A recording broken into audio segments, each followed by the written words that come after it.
저는 지금 LA에 와 있습니다. 제가 이제 이분이 어떤 분인지 여러분한테 소개를 드리고, 그리고 우리가 궁금해하는 여러 대표적인 사례들, 어떤 내용들로 분석을 하는지 이런 것들을 좀 같이 듣고 또 배워보는 시간을 만들도록 하겠습니다.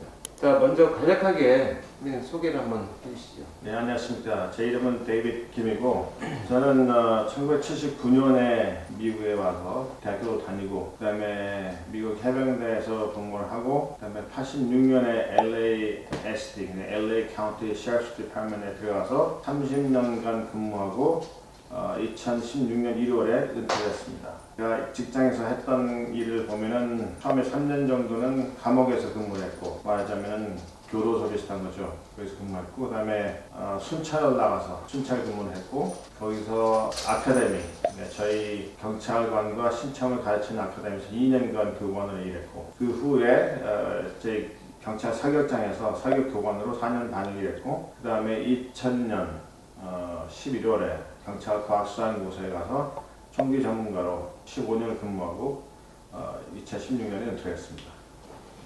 경력이 화려하시네요. 원래 그럼 대학에서 전공을 이 분야로 하셨습니까? 저는 전공을 대학에서 경찰행정학을 전공했습니다. 경찰행정을 하셨어요? 예. 경찰행정을 하시고 결국 경찰이 되고 또 CSI와 이런 총기 분야의 전문가가 되시죠. 저는 제가 궁금한 게 총기 감식 이러면 대부분 우리가 어떤 총에서 발사되었느냐를 분석하고 감정한다 이 정도만 알고 있거든요.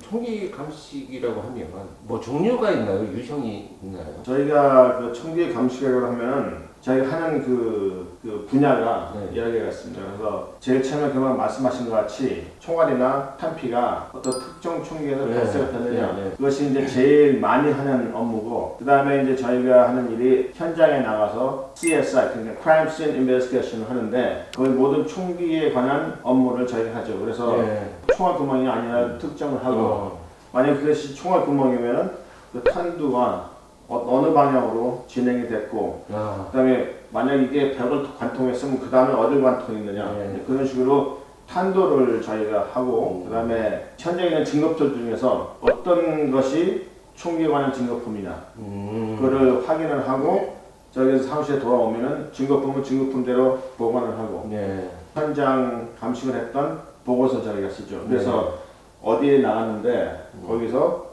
다음과 같은 증거품을 찾았고, 증거품은 번호 1, 그러면 그거는 어느 부분에서 찾고, 예를 들어서 차 옆에 있는 그 길에서 찾았다, 이런 식으로 증거품을 했고, 저희가 증거품은 번호로 합니다. 1, 2, 3, 4. 그 다음에 예를 들어서 총알이 있는, 그 벽에 총알이 있는 걸 하면 그건 전부 다 이제 알파벳으로 A, B, C, D로 시작해서 A는 어느 방향에서 어느 방향으로 있고, 어디에 있고, 그 다음에 그런 저희가 높이와 그걸 다 적습니다. 그래서 저희가 하는 그 모든 노트를 다른 사람이 봤을 때도 그 현장을 재구성할 수 있도록. 그래서 그것이 저희 임무 중에 하나고, 그 다음에 총기가 있을 때 총기를 테스트합니다. 그래서 이게 작동이 되냐 안 되냐.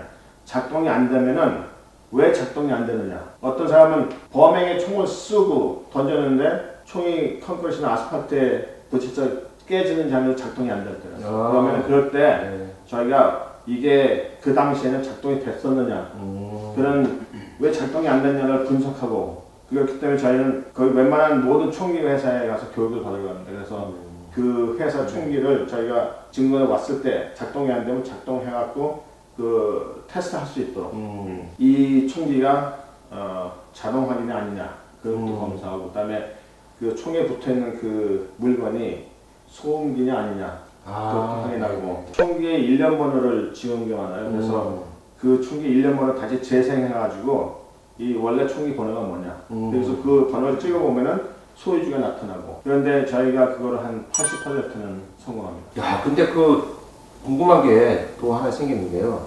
총기 번호를 이렇게 지우잖아요. 갈아버릴 텐데 범행이 쓰려면 어떻게 재생을 합니까? 메탈을 지우지 말아야 돼. 그 금속학이죠.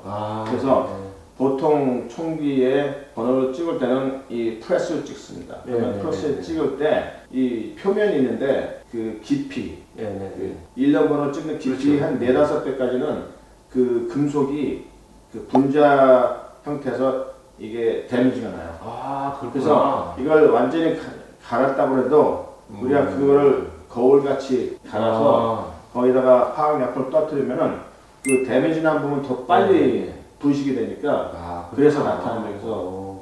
어느 경우는 제가 그 번호를 컴퓨터 찍어봤더니 라스베가스에서 분실된 총이었어요. 그래서 만약에 총기를 찾으면 자기한테 연락을 달라는 그런 메시지가 있었어요. 그래서 전화를 해서 그쪽 형사하고 우리 그 살인사건 담당하는 수사관하고 연결시켜줘가지고 같이 수사를 하고 그렇게 합니다. 그거 신기하네요.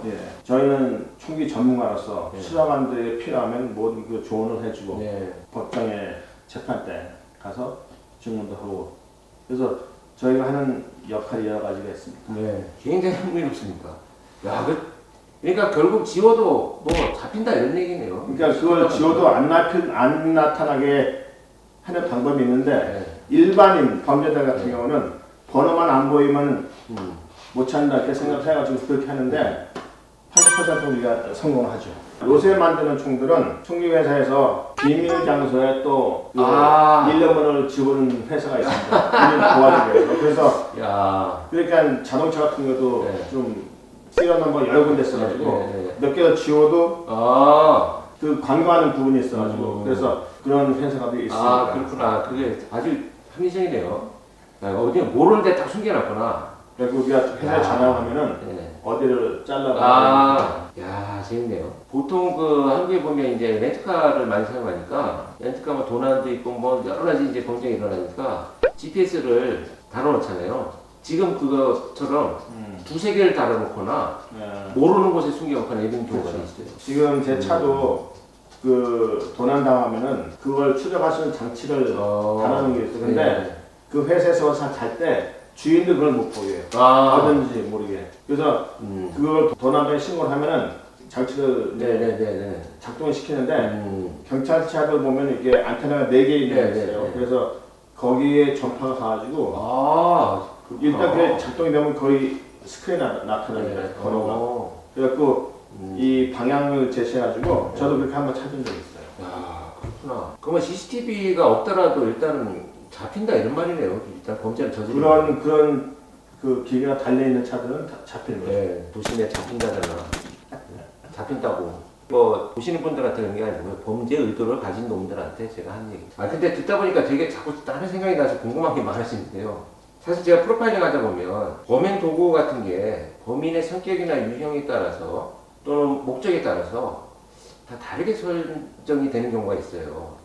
그러니까 똑같은 동기를 갖고 있어도 뭐 큰 칼을 준비하는 범죄자가 있고 칼을 2개씩 막 들고 가는 범죄자가 있고 뭐 다른 칼 아니더라도 뭐 다른 범행 도구를 가지고 가는 경우도 다양한데 총도 보면 오랫동안 이제 범죄를 보셨으니까 뭐 그 일반화할 수는 없겠지만 예를 들면 사람 성격에 따라서 뭐 선택하는 총의 이제 종류와 그 사람의 성격 뭐 이런 게 좀 비슷하게 연결되는 이런 게 있을까요 혹시? 근데 제가 15년 동안 하려고 그러다 보면은 그런 패턴은 없었던 것 같아요. 그래서 범인들은 어떤 총이 자기 손에 있든지 그 편한 거를 잡고 그 쏜다는 거죠. 그러니까 이제 제가 말씀드리면은 그 범인이 예를 들면 총이 소지하고 있어야 되잖아요. 뭐 훔쳐갖고 오는 경우도 있지만 평상시에 자기 갖고 있던 총이 있다면 사람 성격에 따라서 뭐 아까 보니까 예를 들면 뭐 총신이 긴 뭐 22구경을 좋아하는 사람, 뭐 45구경 같이 그냥 큰 총알을 좋아하는 사람 이런 게 좀 나뉘어지지 않을까. 유형은 없고 그냥 자기가 갖고 있는 총 중에 하나를 선택하는 사람이 많죠. 그리고 특별히 요새 어떤 추세가 있냐면 갱들이 아무런 이 하자가 없는 갱이 있어요. 잡혀본 적도 없고 그런데 그 사람 집에 총을 놔둡니다. 그러면 갱이 가서 그걸 자꾸 쏘고 다시 와서 갖다 놓고 그런 경우가 좀 있었죠. 그러니까 정가 없는 사람한테 그냥 범행도구 숨겨놓고 그렇죠. 그런 경우가 있습니다. 특히 갱들 중에서는. 그런 분석을 하거나 훈련할 때는 어떤 과정이 있습니까? 저희 같은 경우에는 AFT라는 Association of Firearm Toolmark Examiner라고 이제 이 분야에서 딱 한 개 있는 그런 조직이라고 할까요? 근데 거기서 나온 그 교육과 과정이 있습니다. 그래서 한 가지를 패스해야 다음으로 넘어가고 다음으로 넘어가는데 보통 과정이 평균 3년 정도 걸리는 것 같아요. 그래서 거기는 이제 총기 활용 역사부터 뭐 총 분해 이제 조립까지 판미경 비교하는 거 그다음에 일일적으로 다 똑같은 게 아니고 교육과 과정을 빨리 소화하는 사람들 조금 더 빨리 끝나고 늦은 사람 좀 늦게 끝나고 그래서 한번 한 3, 4년 정도가 평균 그거 같습니다. 이야, 진짜 전문가를 양성하는 거네요. 그렇게 이제 교육과 끝나고 나면 이제 자격증 같은 걸 발급받나요? 자격증이라고 하든지 그 과정 끝났다는 네, 이수증 같은 거. 이수증, 졸업장 이런 걸 받습니다. 네, 그래서 그게 이제 우리 기록에 들어가 있죠. 16년에 퇴직하셨나요? 저도 퇴직을 했습니다만 퇴직하고 나면 진짜 쉬고 싶잖아요. 그렇죠. 쉬는 게 사실 되게 어색하거든요. 우리가 평생 일을 하다 보면 그렇죠. 퇴직하고 나서 쉰다는 게 뭘 하고 놀아야 쉬는 거지? 지금도 5시 잠이 깨니까. 그러니까 이게 계속 습관이죠. 그리고 며칠 밤 안 자도 밤새는 게 그냥 익숙하고 말이죠. 근데 그 이후에 제가 이제 알기로는 선배님이 지금도 법정에서 진술도 전문가 증언도 하시고 또 의뢰를 받아갖고 사건 분석도 하신다고 들었습니다. 그 과학수사위원들이 가끔 보면 그런 얘기 하거든요. 퇴직하고 나가가지고 이거 변호사 의뢰를 받아서 감정을 해준다는 게 마치 그 범죄자한테 뭔가 이렇게 편을 들어주는 것처럼 범죄자의 이익을 위해서 하는 것처럼 그렇죠. 이렇게 오해를 받을 수 있기 때문에 사실 한국에서 좀 꺼리거든요. 근데 이제 워낙 전문가적 입장에서 변호사와 이제 협업을 하시는데 저는 사람이 그런 생각을 했어요. 그 말씀하실 때 전문가들이 다르다라는 것은 결국 그게 변호사 편, 검사 편이 아니라 변호사가 사실 감정을 했을 때 자기가 불리해질 수도 있는 거잖아요. 그렇죠. 그럼 그걸 감수하고 이제 전문가의 진단을 받겠다 이런 생각이 있다면 그걸 감정하는 사람 형님 입장에서는 예를 들면 진짜 이게 사실 치우칠 수도 있고 그런데 어떻습니까? 그걸 해보시다 보면 좀 그렇게 밝혀지는 경우들이 있나요? 그 제가 지금 이제 변호사 측하고 같이 일을 하고 있는데 사실 이 피고는 재판을 받을 때 그 자기에게 나타난 증거, 자기 케이스에 나타난 증거를 분석할 권리가 있습니다. 그게 헌법의 권리예요. 그래서 만약에 그 할사함이 없다면은 우리가 흔히 말하는 피해자 인권이나 헌법의 권리가 침해라는 거죠. 그렇기 때문에 우리 같은 사람들이 보고서를 읽고 그다음에 증거를 분석해서 죄목하고 그렇죠. 이 증거가 과연 매치가 되느냐 이제 그런 거를 분석을 하는데 제가 봤을 때 한 80% 정도는 다툴 소지가 없어요. 왜냐면 딱 봤을 때 증거하고 이게 되니까. 그런데 이제 한 20% 정도는 가끔 가다가 문제점이라기보다는 과연 이 증거가 어떻게 돼서 이 죄명에 합당하냐. 그래서 예를 들어서 옛날에 제가 일했던 케이스 1급 살인이었는데 제가 분석한 경우에 1급 살인이 안 되는 그래서 제가 재판에 가서 증언을 해가지고 1급 살인 그 자체는 무죄를 받는 적이 있습니다. 근데 그거를 안 하면은 이 사람이 억울하게 감옥살이 하게 되는 거죠. 그렇죠. 그래서 그거를 사람들이 왜 자꾸 피고 쪽에서 일하냐 그러지만 그거는 누군가는 해야 되고. 그렇구나. 이게 그 문제가 아니네요. 그렇죠. 들여다보니까. 그러니까 저는 항상 변호사나 검찰한테 하는 얘기가 제 분석이 검찰에게 유리하든 변호사에게 유리하든 그건 상관이 없단 말이에요. 그렇죠. 나는 진실을 밝혀서 그것만 얘기하면 됩니다. 그러니까 그걸 가지고 둘이 싸우는 거니까. 좀 정리하자면 수사한 내용과 이 총기를 분석하고 감정한 결과가 맞다면 그대로 재판이 진행되는 거고 그렇죠. 문제가 있다면 이제 실체적 진실을 밝히는 그렇죠. 중요한 감정의 결과로 법정에 제시가 된다 이런 얘기죠. 지금 일하는 케이스 하나도 증거품이 총이 있고 총을 그 도미나터서 찾았고 현장에서 나타난 탄피가 있는데 그 모든 그 서류를 보니까 그걸 분석한 자료가 없어요. 근데 이 사람을 재판을 받아서 그 증거로 하기 위해서는 분석이 돼 있어야. 그렇죠. 그거 쓰는데 분석 안 된 증거품을 쓸 수가 없는 거예요. 그래서 지금 변호사한테 그 증거를 분석한 자료가 없다. 그렇게 얘기를 해놨죠. 제가 완전히 개념을 정립이 됐습니다. 이게 단순히 뭐 변호사의 입장에서 뭐 피고를 유리한 증언을 하고 감정을 하는 게 아니라 그냥 쉽게 말하면 과학적인 증거와 단서를 제공해서 정당한 재판을 받게 한다 이런 얘기인 거죠. 언제 한 번은 변호사가 자기 그 클라이언트가 그 이렇게 된 사건이라고 얘기를 했다는데 내가 분석을 했을 때는 그게 그렇게 아니고 이렇게 가는 사건이야. 그래서 변호사 때 얘기를 했더니 아니라고. 그렇지만 저는 의견을 굽힐 수가 없죠. 왜냐하면 내가 아는 게 있습니다. 증거에 의해서. 그래서 그 변호사가 그럼 자기가 그 어프로치의 방법을 이제 바꾸겠다고 이렇게 한 적도 있죠.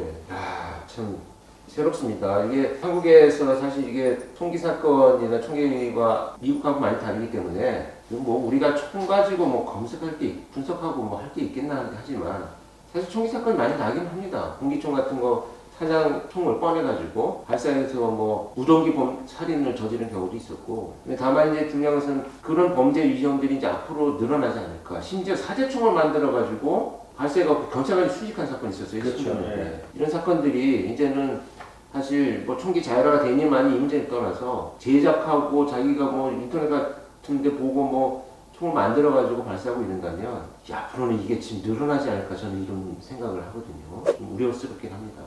사실 이렇게 범죄가 막 발전해 나가기 시작한다면 선배님같이 이제 전문가를 양성을 해야 되지 않겠나, 한국 경찰도. 예.